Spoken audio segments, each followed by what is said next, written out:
प्रशासन के द्वारा नोटिस दिया जाता है। उस नोटिस के अंदर जो है 42 डिमांड्स को लेकर उन्होंने लिखित वहाँ पे उन्होंने हमें ज्ञापन सौंपा है, पत्र सौंपा है। उस पत्र के अंदर उन्होंने ये लिखा है कि कुछ एक डिमांड है जो आपकी पूरी हो ही सकती है। हम ये बोले कि डिमांड पूरी होनी चाहिए क्योंकि जरूरत है यूनिवर्सिटी की। तो उन्होंने ये भी लिखा कि कुछ एक डिमांड्स को उन्होंने ये नहीं लिखा कि हम जो कार्य कर रहे हैं, लेकिन हम पिछले 3-4 साल से ये देख रहे हैं कि अब विश्वविद्यालय का जो प्रशासन है किसी भी डिमांड को पूरा करने के लिए अब तक नाकामयाब हुआ है, वो किसी तरह से उसमें रुचि नहीं ले रहा है। तो अभी भी जो है झूठे आश्वासन के अंदर यूनिवर्सिटी को जो है छात्रों को रखने की पूरी कोशिश की जा रही है। मतलब कि आज हालात इतने खस्ता हाल हो चुके हैं पूरे विश्वविद्यालय के अंदर, खाते से पूरे विश्वविद्यालय हमारा खोखला हो चुका है। हम देखते हैं कि आज हालात क्या है। आज भी एक और कागज के अंदर जो है एक मार्कशीट वहाँ पे दी जाती है, 2500 तक की गुना फीस बढ़ोतरी वहाँ पे हुई है, लेकिन फैसिलिटी के नाम पे वहाँ पे 0 है। हाई पावर कमेटी की रिपोर्ट जो बनाई जाती है गवर्नमेंट के द्वारा, जो जनरल जो पीपल है उनकी जो ओपिनियन देने के लिए कमेटी बनाई जाती है, लेकिन उस कमेटी की रिपोर्ट को डिस्क्लोज करने के लिए प्रशासन को ये बोला जाता है कि अभी कैंपस में विशेष परिस्थितियां नहीं है, हम उसको प्रेजेंट करने डिस्क्लोज नहीं कर सकते हैं। आपकी जो ईसी एक आपकी जो है एक हाईली डिसीजन मेकिंग बॉडी है, आप ईसी का उसको डिस्क्लोज क्यों नहीं कर पा रहे? इसके पीछे मंशा है। हम जानते हैं कि उसका फीस कम होनी है, लेकिन उसको डिस्क्लोज नहीं किया जा रहा है। मतलब क्या है, वहाँ पे छात्रों को बिल्कुल मूर्ख बनाने की पूरी कोशिश की जा रही है। हम बोले एससी इलेक्शन बहाल होने चाहिए, एससी इलेक्शन के जरिए जो छात्र अपनी मांग को उठा सकता है, लेकिन अथॉरिटी को क्या बोला जाता है, लगातार प्रदेश की सरकार मुझे बिल्कुल हमारे कुलपति के द्वारा बेवकूफ बनाने की पूरी कोशिश की जा रही है। सरकार को ये बताने की कोशिश की जा रही है कि वहाँ पे लोग हिंसा करते हैं, लेकिन हम देखेंगे पिछले 3 साल से एक भी तरह का कोई मामला सामने नहीं आया है। बिल्कुल ये मंशा ये है कि इनके जो डेमोक्रेटिक राइट्स है ना, उनको क्लिंच करने की पूरी कोशिश की जा रही है। अभी हमने 46 डिमांड्स के ऊपर वहाँ पे हमने एक धरना हमने वहाँ पे कर रहे हैं, भूख हड़ताल हमारी जारी है, वहाँ पे हम रैली भी कर रहे हैं। लेकिन अभी जो प्रशासनिक अधिकारी जो है ना, तो पानी देने में समर्थ हुआ, वहाँ पे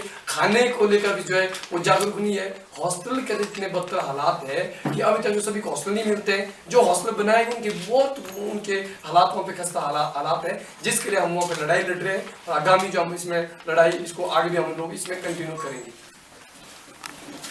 इसके अंदर ऐसा था, जैसे हमने प्रशासन से मांगा था कि अगर प्रशासन देता तो लिखित में हम जो अपने एजुकेशन को खत्म कर देंगे, लेकिन प्रशासन ने लिखित में हमें ये चीज़ दी कि जो वो आश्वासन देते हैं कि हम लोगों ने फलानी चीज़ के लिए बजट एलोकेट कर दिया है, फलानी चीज़ का हम लोगों ने काम शुरू कर दिया है, लेकिन अधिकतर चीज़ों में ये करा कि ये संभव नहीं है। संभव जैसे प्रधान जी ने बताया कि इतनी मांगों को उन्होंने बोला कि अभी तक ये मांगे संभव नहीं, और बाकी मांगों को हमने ये बोला कि हमने बजट एलोकेट कर दिया। हम बात कर रहे हैं कि यूनिवर्सिटी के अंदर डे स्कॉलरों के लिए नई बसें लाई जाए। अब तो एचआरटीसी ने भी बोल दिया कि 18 साल पुरानी बसें जो है वो सड़कों के अंदर नहीं चलेगी, लेकिन यूनिवर्सिटी के अंदर 22 साल पुरानी बस जो है तब चलाई जा रही है। यूनिवर्सिटी अथॉरिटी ये बोलती है कि हमारे पास बजट नहीं है, हम जो है वो बजट क्या बोलते हैं इसलिए नई बस नहीं खरीद पा रहे, और अभी हमने उस बस को बदलने के लिए बजट एलोकेट किया। अभी यूनिवर्सिटी के अंदर हमारी मांग है कि कम से कम 2 एक्स्ट्रा बसें लाई जाएं, लेकिन यूनिवर्सिटी की हालात ये है कि बीसी साहब के लिए 16 लाख इनोवा के लिए आ सकते हैं, लेकिन छात्रों के लिए 20-22 लाख की जो बस आनी थी उसके लिए यूनिवर्सिटी के पास पैसा नहीं है। बीसी साहब की गाड़ी जो सिर्फ 4 या 5 साल पुरानी है, लेकिन छात्रों के पास 22 साल पुरानी बस है जो कहीं भी खराब हो जाती है। और अभी हाल ही के दिनों में ये देखने को मिला कि बस की वजह से यूनिवर्सिटी कैंपस के अंदर लगभग 6 घंटे तक जाम रहा, क्योंकि उस बस का जो है पटा टूट गया, बीच में खड़ी हुई। अगर ये इंसिडेंट कहीं ऐसी जगह होता जहाँ पे बड़ी दुर्घटना घट सकती थी, तो जो सैकड़ों छात्र उसके अंदर बैठते हैं, 60-70 छात्र जो उसके अंदर ठूस के आते हैं, उनके भविष्य मतलब उनकी जिंदगी जान के साथ खिलवाड़ था। दूसरी बात हमने इसके अंदर उठाई है कि विश्वविद्यालय के अंदर जो आप सिलेबस को अपडेट कीजिए। यूनिवर्सिटी जानी जाती है लेटेस्ट चीज पढ़ाने के लिए, लेकिन हमारी यूनिवर्सिटी के अंदर 93 के सिलेबस पढ़ाए जा रहे हैं, 95 के सिलेबस पढ़ाए जा रहे हैं। यूनिवर्सिटी अथॉरिटी ने इसके अंदर लिख के ये दिया है कि डिपार्टमेंट्स के अंदर जो है सिलेबस अपडेट कर दी है, जबकि सच्चाई ये है कि प्लानिंग कमीशन को खत्म हुआ है, 3 साल हो चुके हैं, लेकिन हमारे सिलेबस में प्लानिंग कमीशन नहीं पढ़ाया जा रहा। नीति आयोग के बारे में कोई चर्चा नहीं है। आरटीआई आए हुए आज लगभग 2005 से आरटीआई चला, लेकिन आरटीआई का सिर्फ एक छोटा सा एक क्वेश्चन पढ़ाया जा रहा है, जबकि आरटीआई एक्ट जो है वो आज के दौर के अंदर स्टूडेंट्स को पढ़ाना चाहिए था, वो उसके अंदर है नहीं। इकोनॉमिक्स के अंदर 19 जिस दौर के अंदर हमारे टीचर जो यूनिवर्सिटी के अंदर आए थे, उसी दौर के जो इकोनॉमिक्स पढ़ाई जा रही है, जबकि इकोनॉमिक्स के अंदर जो हम डायमेंशन पढ़ाते हैं, क्या बोलते हैं, मैथमेटिक्स को उसमें इन्वॉल्व करते हैं, सिलेबस कोई भी नहीं है, पुराने तरीके का सिलेबस पढ़ाया जा रहा है। और उसका खामियाजा ये मिल रहा है कि हमारे स्टूडेंट जब बाहर की किसी यूनिवर्सिटी का एंट्रेंस देने जाते हैं, खासकर जेएनयू के अंदर जब जाते हैं, अभी हाल में ये देखने को मिला कि हमारी यूनिवर्सिटी के जो अंडर ग्रेजुएट है वो जेएनयू का एंट्रेंस में बैठते हैं, उनको 1 या 2 क्वेश्चन आते हैं,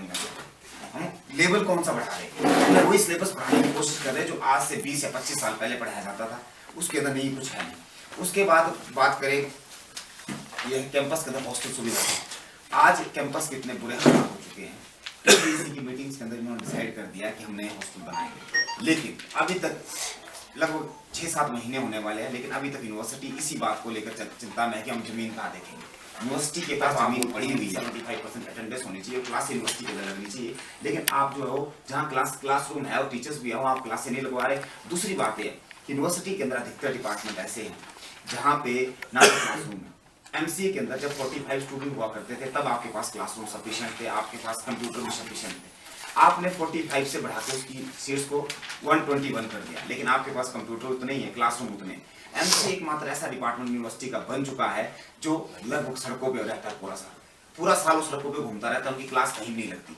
कहीं आईसी डोल में जाके क्लासें लगाते हैं, जैसे उनकी क्लासें कंटिन्यूसली चलती है, आईसी डोल में पीसीपी शुरू हो जाते हैं, उनको फिर से बाहर निकाल दिया जाता है। इस तरह इन्वायरमेंट साइंस एमबीआरडी, इन्वायरमेंट साइंस इस यूनिवर्सिटी के अंदर एक ऐसा डिपार्टमेंट बन चुका है, एमएससी इन्वायरमेंट साइंस है, जिसको हम पॉलिटिकल साइंस के साथ कंपैरिजन करते हैं, क्योंकि पॉलिटिकल साइंस में भी प्रैक्टिकल नहीं होते, इन्वायरमेंट साइंस में भी हो प्रैक्टिकल नहीं होते। प्रैक्टिकल इसलिए नहीं होते क्योंकि उनके पास उनकी बड़ी लैब भी नहीं है।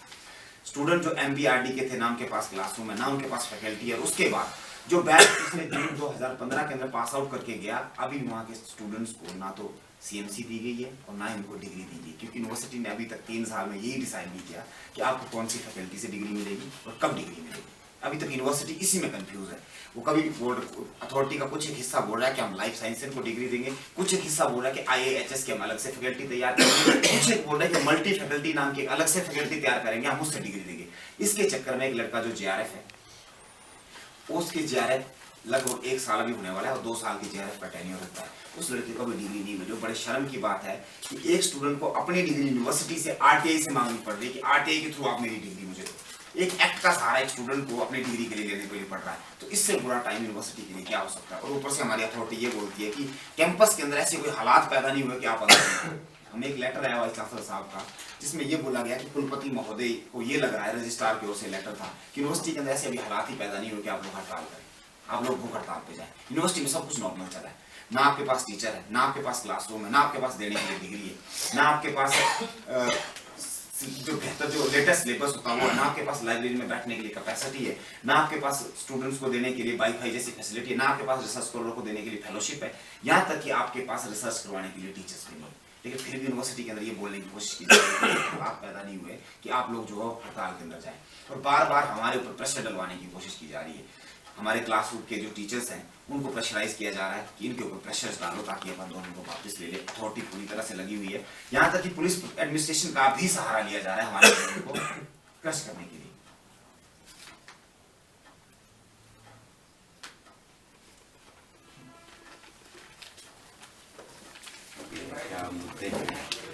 हम लोग 22 दिन से भूख हड़ताल पे बैठे हुए हैं और हम लोगों ने 46 डिमांड्स का चार्टर जो है विश्वविद्यालय प्रशासन को सौंपा है और उस पर चार्टर के ऊपर अथॉरिटी ने हमें एक भेज के हमें अप्लाई किया है। उस अप्लाई के उन्होंने जो है 42 उसमें उन्हें आंसर दिया है और आंसर को हम देखेंगे मतलब कि पूरी तरह से मूर्ख बनाने की पूरी कोशिश की जा रही है। वो ये लिखते हैं कि जैसे रूसा सिस्टम उन्होंने बोला कि रोल बैक होना चाहिए, कहते हैं कि रूसा सिस्टम जो प्रेजेंट के अंदर रोल बैक नहीं हो सकता है, ये बहुत बढ़िया सिस्टम है, इसको जो आगे कंटिन्यू में करना चाहिए। हम रूसा के हालात देखते हैं कि अभी जो है आई शेड्यूल के अंदर जो है 2 तारीख को उनकी पीसीपी उनकी कक्षाएं जो है खत्म होगी और 3 तारीख से उनके वहाँ पे एग्जाम शुरू होने हैं और देखेंगे कि 2500 तक उन्हें फीसें बढ़ाई है, लेकिन फैसिलिटी के नाम पे अभी यूनिवर्सिटी जीरो है। हाई पब्लिक कमेटी की रिपोर्ट जो हम बोल डिस्क्लोज होनी चाहिए, वो जो है गवर्नमेंट ने जो है लोगों के ओपिनियन लेने के लिए बनाई थी, लेकिन अभी तक उसको डिस्क्लोज नहीं कर रहे हैं। इसके साथ साथ हम ये डिमांड जनरल डिमांड भी पूरे कैंपस के अंदर की बस से आप जो है 18 साल पुरानी बस इस कैंपस में चला रहे हैं, उसको आप जो है उसको चेंज नहीं कर पा रहे हैं। और इसी तरह से हमारी ये डिमांड भी है कि कैंपस के अंदर अभी तक वाईफाई देने का जो प्रशासन अभी कामयाब अभी तक रहा है। तो इन डिमांड्स को हम जो है आज की प्रेस कॉन्फ्रेंस कर रहे हैं। हम ये बोल रहे जो अथॉरिटी ने हमें रिप्लाई भेजा है बिल्कुल जो एक झूठा रिप्लाई, बिल्कुल अनसेटिस्फैक्टरी रिप्लाई हमें दिया गया है, जिसको हम बर्दाश्त नहीं करेंगे और आगामी दिनों के अंदर हमारा आंदोलन जो है और इसके अंदर उग्र होगा। का जो चार्टर है हमने विश्वविद्यालय प्रशासन को सौंपा है, लेकिन विश्वविद्यालय प्रशासन ने हमें भी एक उसका रिप्लाई भेजा है 46 पॉइंट्स बना के, और उस डिमांड्स को पढ़ के जो हमें उसको पढ़ के लगा कि एकदम से जो है बिल्कुल मूर्ख बनाने की पूरी कोशिश की जा रही है, छात्रों को धोखे में रखने की पूरी कोशिश कर रहे हैं वो लोग। जो है जिस तरह से उन्होंने लिखा है कि जो आपकी कुछ एक डिमांड्स है वो पूरी नहीं हो सकती है और कुछ एक डिमांड पर हम लोग काम कर रहे हैं, हम देख रहे हैं कि वो पूरी कुछ एक डिमांड आपकी पूरी नहीं हो सकती है। बोले कि जो हाई पब्लिक कमेटी जो है गवर्नमेंट ने बनाई थी लोगों के ओपिनियन उसको लेने के लिए, उसको हम डिस्क्लोज नहीं कर सकते। अथॉरिटी ये बोल रही है, हम ये बोल रहे कि होनी चाहिए, उसमें फीसें कम है। आप लोगों ने 2500 तक की फीसें बढ़ाई है, लेकिन आज भी जो छात्रों को मूलभूत सुविधा नहीं मिल पा रही है। ये बोल कुछ एक काम हम कर रहे हैं, लेकिन सच्चाई ये है कि ग्राउंड लेवल के अंदर कोई भी काम नहीं हो रहा है। हम मांग ये कर रहे हैं प्रेस कॉन्फ्रेंस के माध्यम से, जो यूनिवर्सिटी ने जो हमें लेटर भेजा, कोई झूठ लेटर है, हम उसका भी जो है और भी खुलासा करेंगे, जनता के बीच में जाएंगे और इस आंदोलन को हम जो जन आंदोलन बनाएंगे और इस लड़ाई को जीतने के लिए हम जो सभी छात्रों को लामबंद करते हुए, कर्मचारियों का साथ लेते हुए, तमाम के तमाम संगठनों का साथ देते हुए विश्वविद्यालय को बचाने की लड़ाई के अंदर हम लोग जो अपना पूरा भरपूर इसके अंदर सहयोग देने के लिए तैयार है। 22 दिन का जो अनशन है, क्या इसको कंटिन्यू रखेंगे, क्या कुछ होगा? देखिए, अभी तक हम जो अपने जो अनशन है उसको हम जो कंटिन्यू अभी कर रहे हैं, लेकिन अगर इसी तरह का जो प्रशासनिक का रवैया रहा कि हमारा हड़ताल को तोड़ने के लिए पूरे हथकंडे अपना रहे हैं, हम इसको जो आमरण अनशन के अंदर तब्दील कर सकते हैं और प्रशासनिक अधिकारी जो है हमें किसी भी प्रकार का जो सकारात्मक जो हमें आंसर यहाँ पे नहीं देते उसके चलते।